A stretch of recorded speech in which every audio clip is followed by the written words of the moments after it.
Imagine hearing the cries of a wounded giant echoing through the silent woods, a grizzly bear, broken and bleeding, calling out not in rage but in pain.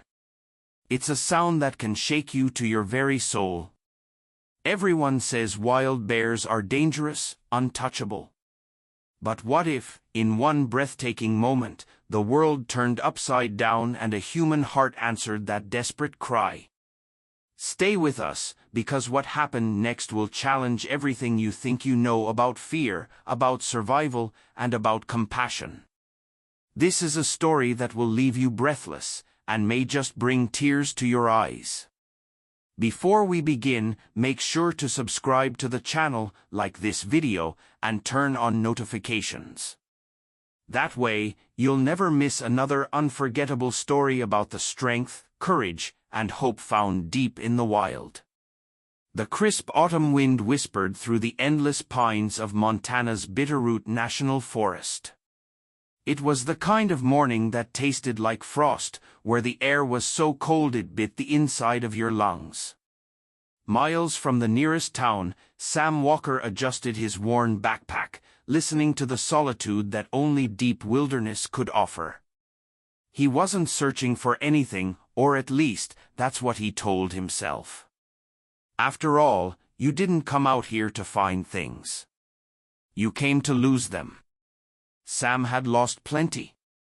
As he crunched over brittle leaves, a low, ragged sound pricked his ears. Something unnatural. He froze. There it was again, a guttural moan, raw and heart-wrenching. The kind of sound that wrapped itself around your chest and squeezed. A cry for help. Sam instinctively turned toward the noise, heart hammering. He moved carefully, stepping over fallen logs and through thick underbrush. His boots made soft thuds against the frozen earth. Each step forward made the cry sharper, more desperate. Then he saw it. Collapsed at the base of a massive cedar tree was a grizzly bear, not a hulking predator poised for attack, but a broken creature, sides heaving, blood staining its thick fur. One massive paw was twisted unnaturally, and a crude, rusted trap clamped around its leg, biting into flesh and bone. Sam's breath caught in his throat. Every instinct screamed at him to back away. This was a wild animal, a grizzly, for God's sake. 600 pounds of fury wrapped in fur and muscle. One swipe could end him. But the bear didn't snarl. It didn't lunge. It simply lifted its heavy head and looked at him. And in that moment, Sam didn't see a beast. He saw pain. He saw trust. He saw a creature asking, not demanding, for help. Hands trembling, Sam knelt a few feet away. "Easy, buddy. Easy," he whispered, as if talking to a wounded dog. The bear groaned, shifting slightly, the trap jangling with a horrifying metallic clink. Sam winced. This wasn't just an injury. It was slow torture. If he walked away, the bear would die here, alone, afraid. He had a hunting knife in his belt, a small camping saw in his bag. No tranquilizers, no heavy equipment, no help for miles. And yet, the bear didn't attack. It barely moved. Its massive brown eyes stayed locked on him, pleading. Sam's mind raced. Every story he'd ever heard about maulings, attacks, brutal encounters. But none of that fit what was happening here. This was different. Against every survival instinct in his body, Sam crept closer, eyes never leaving the bear's. His hand reached toward the trap, and stopped an inch away. The bear huffed a breath of steam in the frigid morning air. Not a growl. Almost a sigh. Would he risk everything to free it? Sam swallowed hard. There would be no second chances. His hand moved again, slowly, carefully, until his fingers brushed the frozen steel of the trap. The bear's muscles tensed, then relaxed. Taking a deep breath, Sam whispered, "I'm going to help you, big guy. Hang on." But he had no idea what he was getting into. Sam's fingers hovered above the rusted trap, the cold steel biting into his skin even without pressure. Every instinct screamed at him to run. A wild grizzly was only inches away, injured or not. One wrong move and this could be the last thing he ever did. But the bear didn't lunge. It didn't growl. It simply watched him with those deep, sorrowful eyes. Sam swallowed hard, gripping his pocket knife with trembling fingers. "All right, big guy. Let's see if we can get you out of this," he muttered, more to steady himself than anything else. The trap was old but brutal, heavy iron jaws locked tight around the bear's thick leg. Blood oozed from torn flesh, staining the frost-covered ground. Sam inspected it quickly.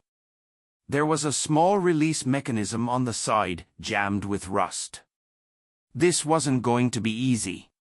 He slipped the knife under the mechanism, prying carefully. The metal groaned, refusing to budge. The bear shifted, a low whimper rumbling from its chest. Sam froze, heart hammering so loudly he could hear it in his ears. "It's okay," he whispered. "I'm not going to hurt you." Whether the bear understood the words or the tone, Sam didn't know. But somehow, it stayed still. Minutes passed like hours. Sam worked the knife, sweat pouring down his back despite the cold. His fingers numbed from both fear and frost. The trap creaked, resisted, and finally, with a sharp metallic snap, it sprang open. The bear jerked, pulling its injured leg close to its body, thick muscles quivering. Sam stumbled backward, tripping over a root. He landed hard, wincing. He half expected the bear to charge, to lash out now that it was free. Instead, it simply lay there, panting heavily, watching him. Sam sat up slowly, wincing. The bear needed more than freedom, it needed help. The wound was deep, possibly infected.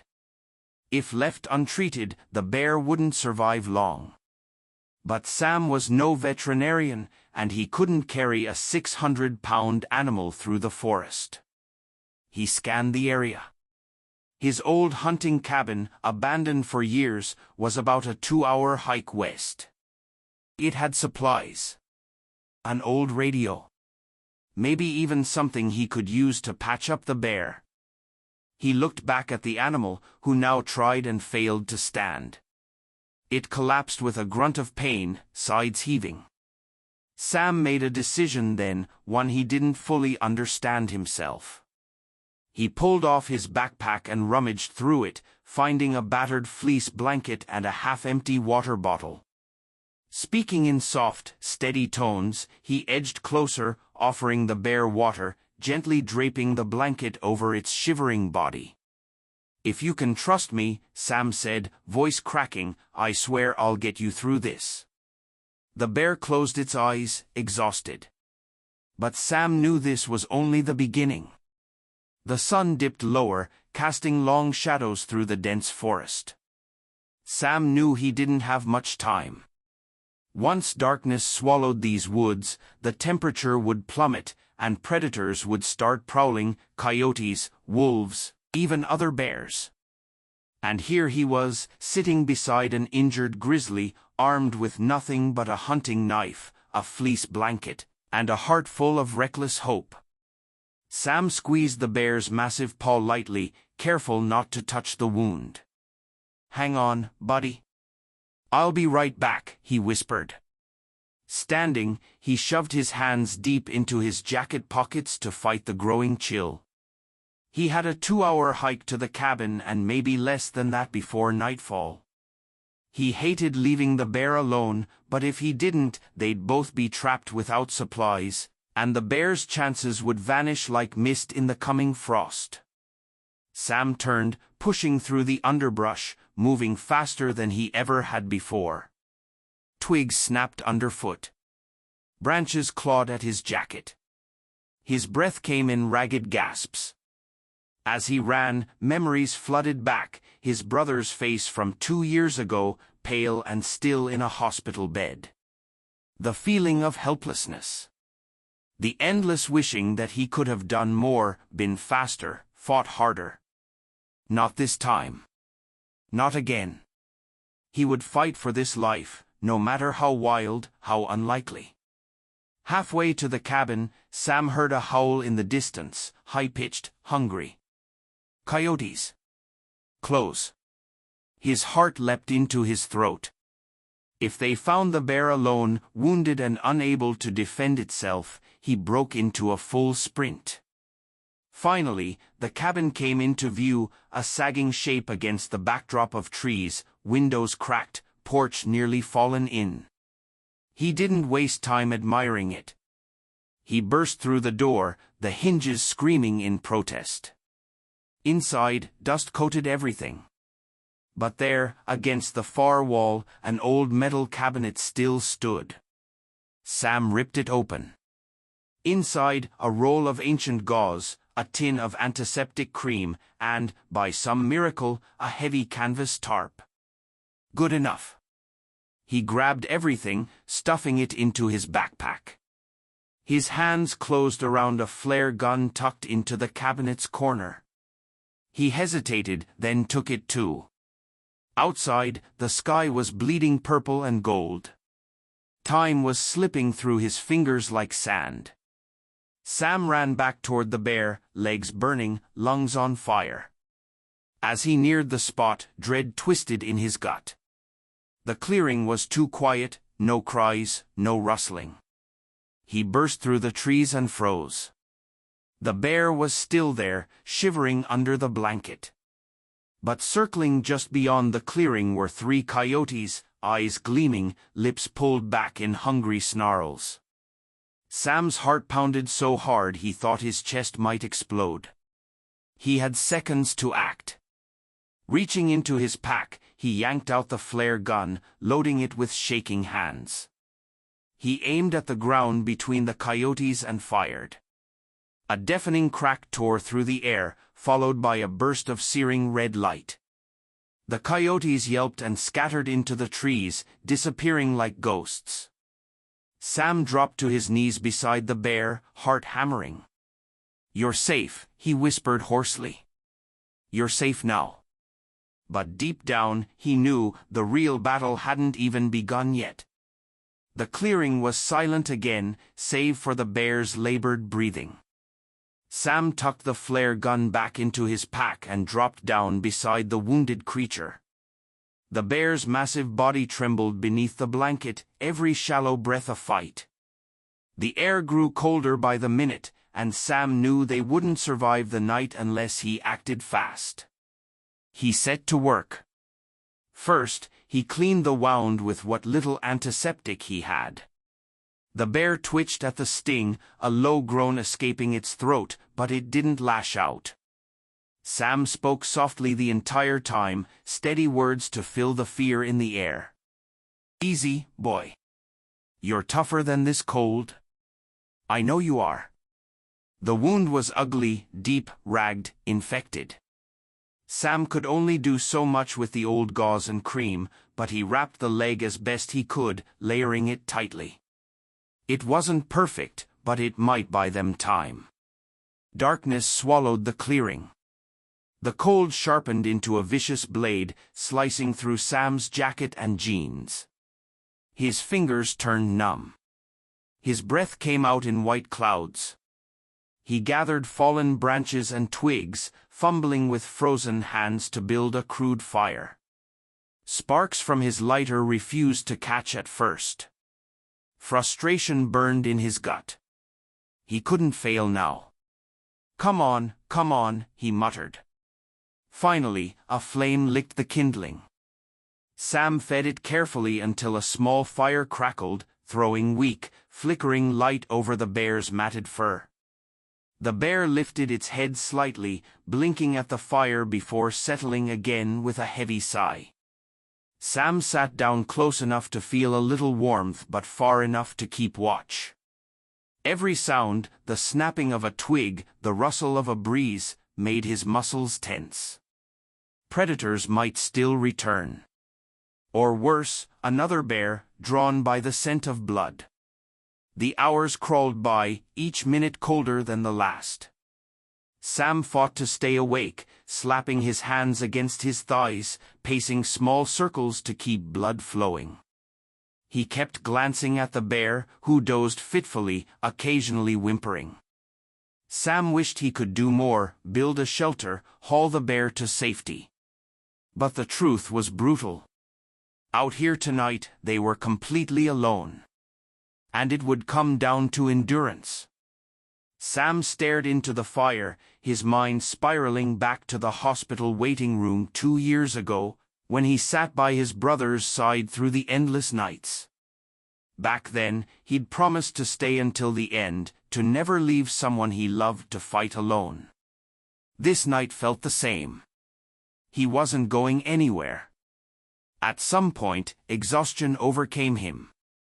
Sam leaned back against his backpack, eyelids drooping. Just for a minute, he thought.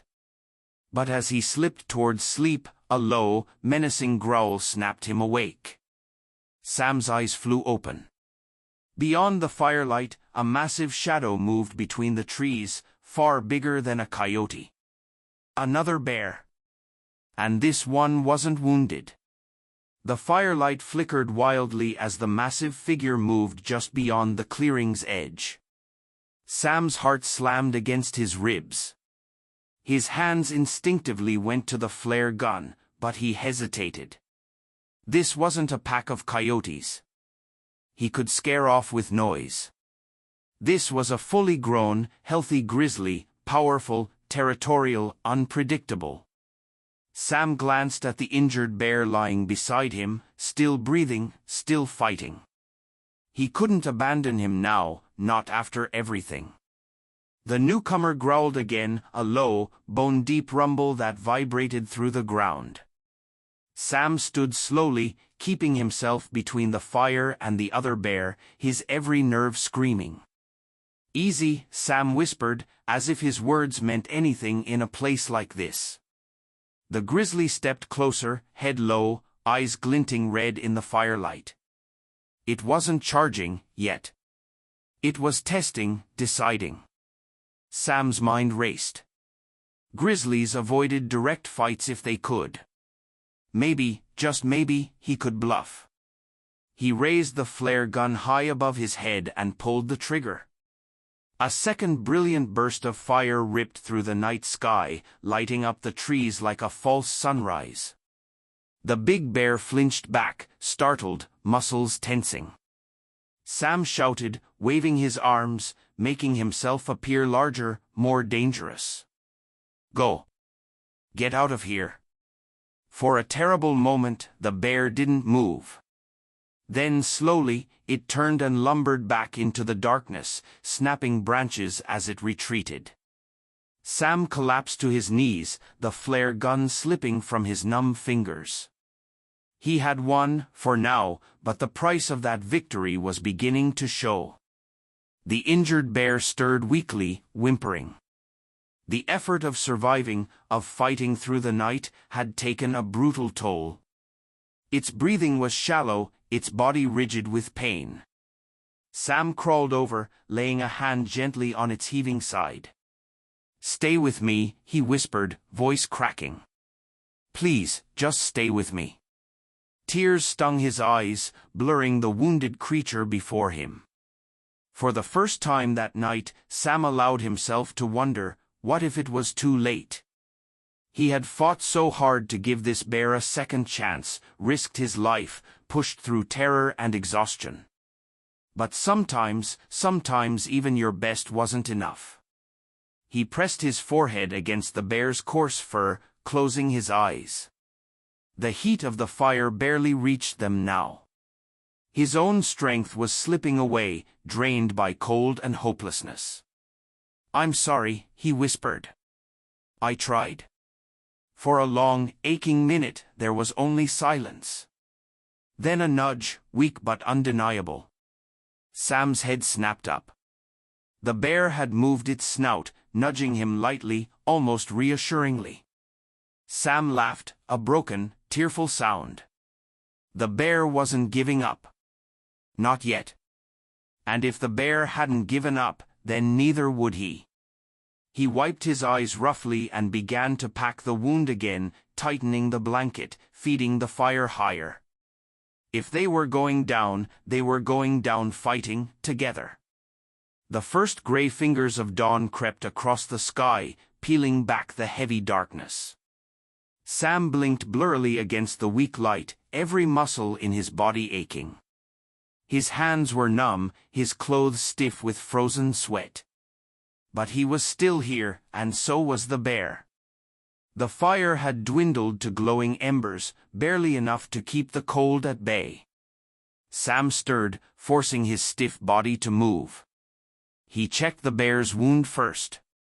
Blood had dried around the bandages, and the swelling seemed a little less severe. The bear's breathing was slow but steady. A good sign. "You made it, big guy," Sam whispered, voice raw from exhaustion and cold. "We made it." The bear blinked, lifting its massive head an inch off the ground before letting it fall back down, exhausted but alive.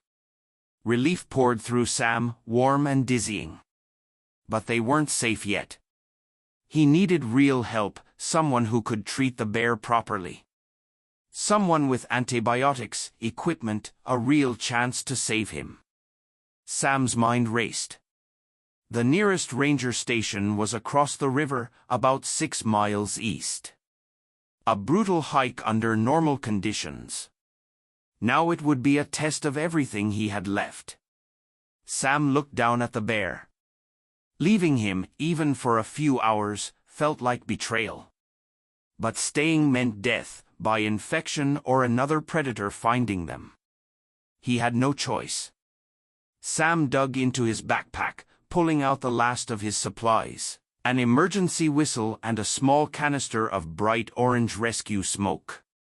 He tucked the whistle into the bear's blanket and left the smoke canister close by. "If anything comes back," he said quietly, "make as much noise as you can." The bear huffed, a sound almost like understanding. Sam smiled faintly, rose to his feet, and began moving east, forcing his legs to work. The morning sun was cruel, offering light but no warmth. His boots slipped on frost-slick roots. Ice cracked underfoot. But Sam pushed forward, driven by a single image, the bear, standing strong again, limping, maybe, but free. Alive. Hours blurred together.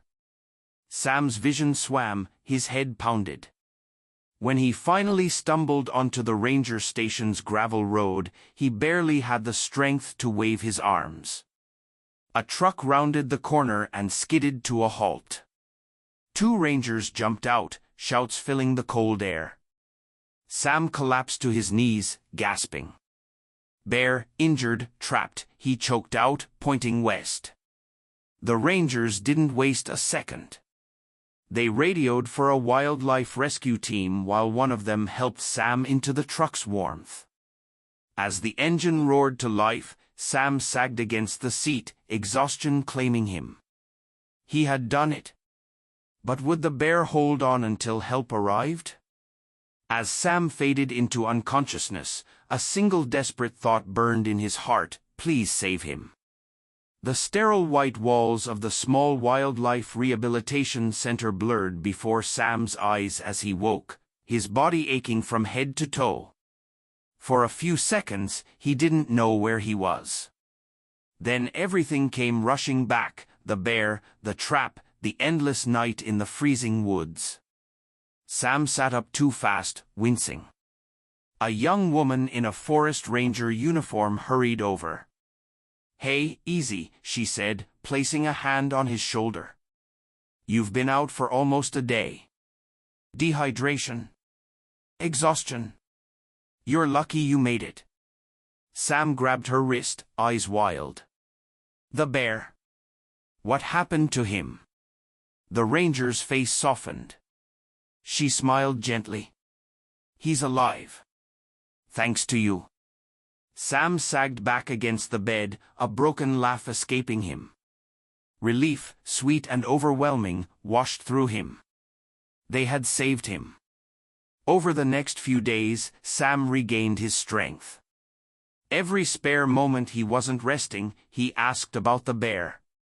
The center staff told him how the rescue team had reached the clearing within hours after Sam collapsed.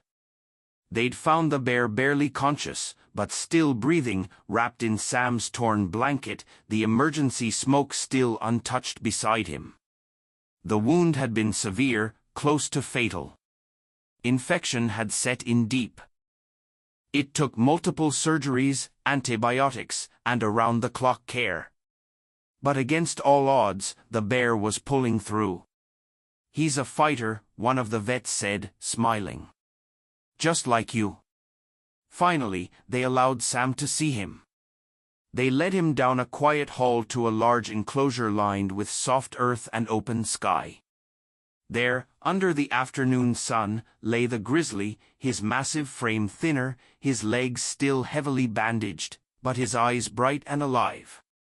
Sam approached slowly, his heart hammering in his chest. The bear lifted his head at the sound of footsteps. For a moment, they simply stared at each other. Two survivors, two warriors, bound by a night neither would ever forget. Sam knelt just outside the fence. "Hey there, big guy," he whispered. "You remember me?" The bear huffed softly, a sound so familiar, so deeply rooted in that night in the woods, that Sam felt tears sting his eyes. He sat there for a long time, just being present, just breathing the same air. No fear, no walls between them that mattered. When the time came for the bear to return to the wild, Sam was there. He watched from a safe distance as the gates swung open and the Grizzly, still limping slightly, ambled toward the dense embrace of the forest. The bear paused once at the tree line, turned his massive head, looked back for a heartbeat, their eyes locked, and then the bear disappeared into the woods, free once more. Sam stood alone, the wind tugging at his jacket, a bittersweet ache swelling in his chest. He hadn't just saved a bear's life out there, the bear had saved him too. Saved him from the emptiness, from the belief that he couldn't make a difference anymore. In the wild heart of Montana, against every odd, two lost souls had found something worth fighting for, and they would carry it with them forever. If this story touched your heart, don't forget to subscribe and hit that like button. Share it with someone who believes in the power of second chances, even for a bear. Together, we can keep spreading messages of hope, resilience, and wild beauty.